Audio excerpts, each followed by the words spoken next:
Hello everyone, this is Harsh and welcome back to another video from Concepts of Biology. So guys, आज का जो हमारा discussion topic है वो है photosynthesis which is very very important topic. Okay, तो देखो इस टॉपिक को समझना इसलिए ज़रूरी है क्योंकि इस पे बहुत सारे एनिमल जो हैं, most of the living animals dependent हैं. आप ऐसा समझ लो, उस पर हम बात करेंगे आगे वो कैसे. ठीक है, अब देखो फोटोसिंथेसिस एक ऐसी प्रोसेस है जिसके बारे में आपने अपने प्रीवियस जूनियर क्लासेस में भी पढ़ रखा होगा. तो इसमें क्या होता है कि सनलाइट के प्रेजेंस में प्लांट अपना फूड बनाते हैं, प्रकाश की उपस्थिति में पौधे अपना भोजन तैयार करते हैं. सिंपल सी बात है, इसी क्रिया को फोटोसिंथेसिस कहते हैं. लेकिन देखो सुनने में ये तो बहुत आसान सी है कि हाँ, प्रकाश की क्रिया में पौधे अपना भोजन बनाते हैं, लेकिन कैसे बनाते हैं, है ना, उस चीज़ को हम आज थोड़ा सा डिटेल में समझने की कोशिश करेंगे आराम आराम से, ताकि चीज़ें हमें समझ में आती चली जाएं और जो लोग पहली बार भी इस वीडियो को देख रहे हैं उन्हें चीज़ें आसानी से समझ में आती चली जाएं. ठीक है, तो ये तो हुआ फोटोसिंथेसिस का एक शॉर्ट डेफिनेशन. ठीक है, चलो हम आगे इसे समझने की कोशिश करते हैं कि क्या है. अच्छा, एक चीज़ और ध्यान में रखना कि अगर फोटोसिंथेसिस ना हो, अगर फोटोसिंथेसिस की क्रिया ना हो, अगर इसकी प्रोसेस ना हो तो क्या होगा. Most of the living animals जो है वो सरवाइव नहीं कर पाएंगे. क्यों? पहली बात, क्योंकि हम डायरेक्टली या इनडायरेक्टली फोटोसिंथेसिस पे ही निर्भर करते हैं. अब आप पूछोगे कि डायरेक्टली या इनडायरेक्टली कैसे, क्योंकि कुछ जो एनिमल्स हैं वो तो कार्निवोर हैं, है ना, वो तो मांसाहारी हैं, वो तो मांस खाया करते हैं. उन्हें फोटोसिंथेसिस के प्रोडक्ट की क्या ज़रूरत है, उन्हें घास भूसे से क्या क्या लेना देना, है ना, वो तो प्लांट नहीं खाते. लेकिन फिर भी वो प्लांट के प्रोडक्ट पे डिपेंडेंट हैं. सपोज़ एक, चलो हम टाइगर का एग्जांपल लेते हैं जो एक डियर का शिकार कर रहा है. ठीक है, तो डियर क्या खाती है ये सोचो. डियर क्या खाता है? डियर तो आपका यह है शाकाहारी जानवर है ना, घास भूसे को खाया करता है, पौधों को खाया करता है. ठीक है, डियर तो कार्निवोर नहीं है, हर्बीवोरस है. ठीक है, तो अगर अगर सोचो कि फोटोसिंथेसिस की प्रोसेस ना हो तो डियर सरवाइव करेगा क्या, हर्बीवोर सरवाइव करेगा क्या. ठीक है, हर्बीवोर सरवाइव नहीं करेगा. बाकायदा एक चेन बनी हुई है, और जब हर्बीवोर ही नहीं रहेगा तो फिर टाइगर कैसे सरवाइव करेगा, है ना, क्योंकि वो कार्निवोर जीवों को तो आसानी से मार नहीं सकता है, ज़्यादातर तो वो हर्बीवोर्स पे ही डिपेंड होता है ना, नहीं कर पाएगा सरवाइव. तो ऐसा समझ लो, इस तरह से डायरेक्टली और इनडायरेक्टली जो सारे एनिमल्स हैं वो फोटोसिंथेसिस पे ही डिपेंडेंट हैं. और दूसरी चीज़ ये है कि फोटोसिंथेसिस की जो प्रोसेस होती है उसमें से ऑक्सीजन का लिबरेशन होता है, उसमें O2 निकलता है. ठीक है, जिस O2 को हम इनहेल करके, जिस O2 को लेके हम जो लिविंग बीइंग्स हैं, जो most of the living beings, सारे की बात नहीं कर रहा हूँ, ज़्यादातर जो हैं वो सरवाइव किए हुए हैं, वो ज़िंदा हैं. ठीक है, तो ये दो इम्पॉर्टेंट चीज़ें हैं जिसके कारण हमें फ़ोटोसिंथेसिस पढ़ना चाहिए, और ये इम्पॉर्टेंट प्रोसेस है.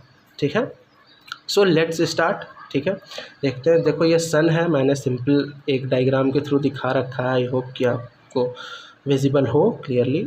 अब यहाँ से कुछ रेडिएशन निकल रही है जो पत्तियों पे गिर रही है. देखो एक पौधा है, मैंने दिखा रखा है गमले के अंदर. अब पत्तियों पे क्या है कि सोलर रेडिएशन गिरी, क्योंकि सारा खेल तो पत्तियों में ही हो रहा है. ठीक है, जो फोटोसिंथेसिस की प्रोसेस है वो लीव्स में ही हुआ करती है. ठीक है, तो चलो आज हम थोड़ा सा लीव्स में के अंदर झांक के देखते हैं क्या है इसके अंदर. ओके, अब देखो लीव्स के अंदर जब हमने झांका तो हमें क्या दिखाई दिया, मीज़ोफिल सेल्स. मीज़ो का मतलब होता है बच्चा बीच में. ठीक है, बीच में भरे हुए सेल्स. ठीक है, बीच में भरी हुई कोशिका वो मीज़ोफिल सेल रहे हैं. क्योंकि देखो पत्ती किस तरह की स्ट्रक्चर है, कुछ ऐसी स्ट्रक्चर है ना, फ्लैट स्ट्रक्चर है. लीफ क्या है, कुछ ऐसी फ्लैट स्ट्रक्चर है. आई होप कि आप इमेजिन कर पा रहे होगे. इधर देखो एपिडर्मिस हो गया, ऊपर में एपिडर्मिस हो गया, है ना, दोनों साइड में एपिडर्मिस की लेयर हमें दिख रही है. ओके, और बीच में भरे हुए क्या है, मीज़ोफिल सेल्स है बीच में, राइट. तो अब क्या, अब देखो इस मीज़ोफिल सेल्स के अंदर जब हम झांकेंगे तो हमें क्या दिखाई देगा, क्लोरोप्लास्ट, जिसका नाम आपने सुना होगा और सेल बायोलॉजी में पढ़ भी रखा होगा कि क्लोरोप्लास्ट पौधों में पाई जाने वाली एक कोशिका अंग है. ठीक है ना, सेल ऑर्गेनिल है जो प्लांट्स में पाई जाती है, जो कि डबल मेम्ब्रेनस होती है. ठीक है, देखो ये हुआ क्लोरोप्लास्ट। जब हम मीज़ोफिल के अंदर देखा तो हमें हमें ऐसा कुछ स्ट्रक्चर दिखाई दिया। एक देखो आउटर मेम्ब्रेन है इसकी, एक इनर मेम्ब्रेन, क्योंकि क्लोरोप्लास्ट एक डबल मेम्ब्रेन स्ट्रक्चर है, ठीक है। अब देखो इसके अंदर जब हमने आउटर मेम्ब्रेन और इनर मेम्ब्रेन के अंदर जब हमने झांक के देखा तो हमें कुछ ऐसा स्ट्रक्चर दिखाई दिया, ठीक है। तो आप लोगों में से कुछ ने पूछा कि सर ये क्या है, तो ये है बच्चा थाइलाकोइड, ठीक है। ये जो गोल गोल सा राउंडेड स्ट्रक्चर दिखाई दे रहा है थोड़ा ओवल शेप में, है ना, ये है थाइलाकोइड। और ये जब देखो ये अगर अकेला हो, जब ऐसा एग्जांपल लो कि आपके हाथ में एक सिक्का है, एक कॉइन है, 2 रुपीज़ या 1 रुपीज़ का एक कॉइन है, ठीक है। तो जब वो कॉइन अकेले है तो हम उसको थाइलाकोइड बोलेंगे। जब उसके ऊपर आप 3-4 कॉइन रख दो चढ़ा के, तो जब 3-4 कॉइन एक साथ हैं तो हम उसे ग्रैना कह देंगे, ठीक है। तो देखो एक पाइल ऑफ थाइलाकोइड है, देखो एक के ऊपर एक चढ़े हुए हैं तो इसको ग्रैना कह रहे हैं, और इंडिविजुअल अकेले को हम कह दे रहे हैं थाइलाकोइड, ठीक है। तो इसमें कंफ्यूज नहीं होना है, अकेले को हम थाइलाकोइड कहते हैं और एक साथ जब 2-4 रहें, गुच्छे में रहें, तो उसे हम ग्रैना कहते हैं। और ये एक लंबी लाइन है जो दोनों को कनेक्ट कर रही है, इन ग्रैना को कनेक्ट कर रही है, इसे हम कहते हैं स्ट्रोमा लैमेली या फ्रेट चैनल। स्ट्रोमा लैमेली हम या फ्रेट चैनल हम इसे कह दिया करते हैं। ऑलराइट, अब देखो क्या है कि ये लाइट तो ठीक है पत्तियों पे पड़ रही है, लेकिन इस लाइट को भी यूज़ करने का एक तरीका है, नहीं तो सभी जीव फोटोसिंथेसिस नहीं करने लग जाते हैं ना। बाकायदा एक फोटो सिस्टम है इस क्लोरोप्लास्ट के अंदर, बाकायदा एक पूरा का पूरा फोटो सिस्टम है जो इस लाइट को हार्वेस्ट कर रहा है, इस लाइट को यूज़ कर रहा है सही तरीके से, जिससे कि फोटोसिंथेसिस हो सके, है ना, फोटोसिंथेसिस हो सके, उसके लिए ये लाइट का सही तरीके से यूज़ कर रहा है।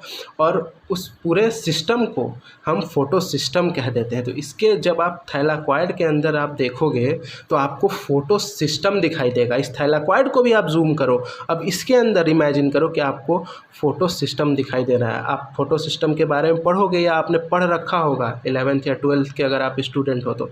अब फोटो सिस्टम भी आपको 2 तरह के दिखाई देंगे, PS1 और PS2, 2 तरह के फ़ोटो सिस्टम है, ठीक है।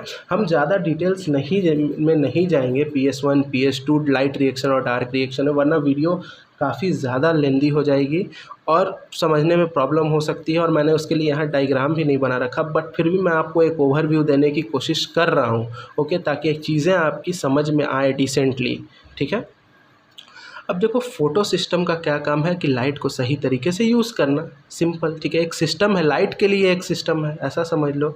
अब फोटो सिस्टम किन किन चीज़ों से बन रखा है, देखो फोटो सिस्टम के अंदर जब आप देखोगे तो वो बना हुआ है chlorophyll A, chlorophyll B, xanthophyll, है ना, कैरोटीनॉइड्स, इन सब चीज़ों से वो बना हुआ है, ठीक है। जिसमें अब ध्यान से सुनना, अभी मैंने क्या बोला, किन किन चीज़ों से बना हुआ है, क्लोरोफिल ए से, क्लोरोफिल बी से, कैरोटीनॉइड, ज़ैंथोफिल, इन सब चीज़ें हैं। और भी कुछ चीज़ें हैं मैं आपको बताऊंगा, ठीक है। जिसमें क्लोरोफिल ए को हम रिएक्शन सेंटर नाम देते हैं।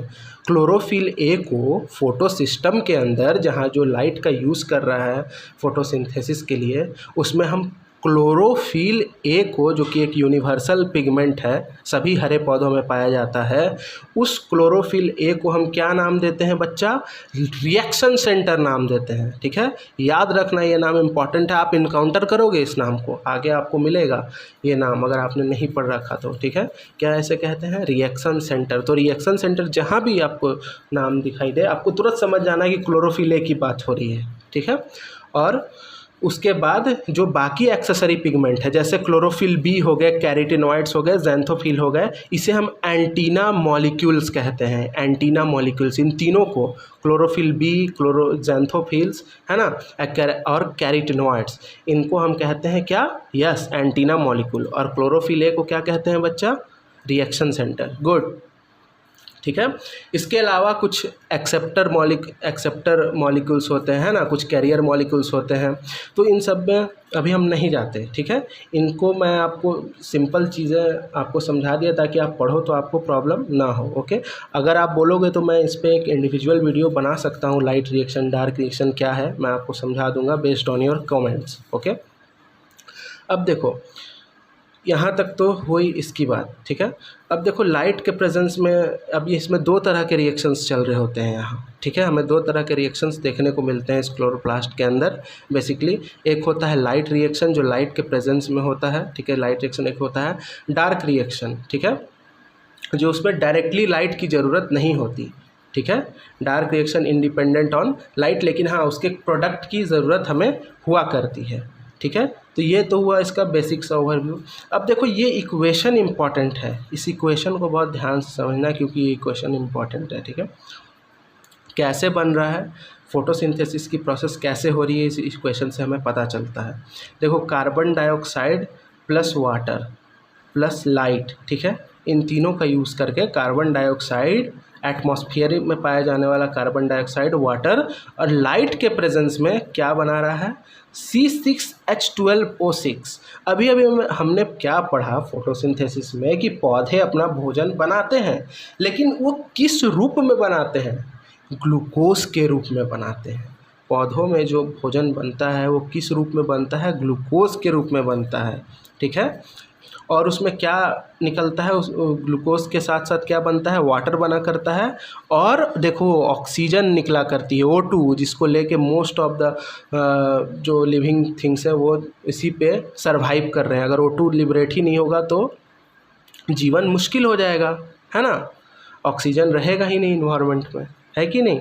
तो फोटोसिंथेसिस इसलिए इम्पॉर्टेंट है। अब देखो एक चीज़ है कि यहाँ मैंने रिएक्शन को बैलेंस नहीं कर रखा है क्योंकि मुझे आपको समझाना है, अभी बैलेंस करने की ज़रूरत भी नहीं है, वो आप खुद देख सकते हो। यहाँ मैंने 6 6 12 अगर मैं लगा दूँ तो वो तो रिएक्शन बैलेंस हो जाएगा, ठीक। लेकिन अभी आप इसे समझने की कोशिश करो, ठीक है। तो क्या हुआ बच्चा, CO2 कार्बन डाइऑक्साइड वाटर, ठीक है, के साथ लाइट के प्रेजेंस में क्या बन रहा है, ग्लूकोज बन रहा है। 1 मॉलिक्यूल ऑफ ग्लूकोज, ग्लूकोज का सिर्फ एक ही मॉलिक्यूल बना करता है, ठीक है। इसके साथ साथ ये जो फॉर्मेशन है वो तो ग्लूकोज के रूप में है, लेकिन जो स्टोरेज होगा इस चीज़ को ध्यान से समझना। पौधे अपना भोजन जो बना रहे हैं वो किस रूप में बना रहे हैं, ग्लूकोज के रूप में बना रहे हैं, लेकिन जो स्टोर करेंगे जब उसको रखना होगा तो किस रूप में होगा, स्टार्च के रूप में होगा। ये इम्पॉर्टेंट है, ठीक है, इंपॉर्टेंट क्वेश्चन है, कोई भी पूछ सकता है, कहीं भी एग्ज़ाम में आ सकता है। जो स्टोरेज है वो स्टार्च के रूप में होता है और जो फॉर्मेशन है वो ग्लूकोज के रूप में होता है। इस कंप्लीट प्रोसेस में O2 का लिबरेशन हुआ करता है, 6 मॉलिक्यूल ऑफ O2, है ना, 12 H2O और 6 कार्बन डाइऑक्साइड। यहाँ अगर आप इन सारे चीज़ों को लिख दोगे तो रिएक्शन बैलेंस हो जाएगा, but we don't need to balance right now, है ना, we need to understand. So इस चीज़ को हम समझ रहे हैं। इसके साथ साथ एक चीज़ का और ध्यान रखना कि मिनरल्स की भी ज़रूरत होती है। बहुत बच्चे ये सोच रहे होंगे कि क्या मिनरल्स नहीं चाहिए, जैसे हम मैक्रो न्यूट्रिएंट्स और माइक्रो न्यूट्रिएंट्स के बारे में पढ़ते हैं तो अब ऑब्वियसली, ठीक है, लेकिन मिनरल्स बिल्कुल चाहिए होता है। जो वाटर के साथ साथ जो मिट्टी से जो भी खनिज लवण जो होते हैं वो प्लांट्स उसको ले लिया करती है, जैसे माइक्रो न्यूट्रिएंट्स हो गए, है ना, carbon, hydrogen, oxygen, nitrogen, phosphorus, potassium, है ना, ये चीज़ माइक्रो न्यूट्रिएंट्स, कुछ माइक्रो न्यूट्रिएंट्स हो गए, है ना, तो उनकी भी ज़रूरत होती है जो मिट्टी से पौधे ले लिया करते हैं।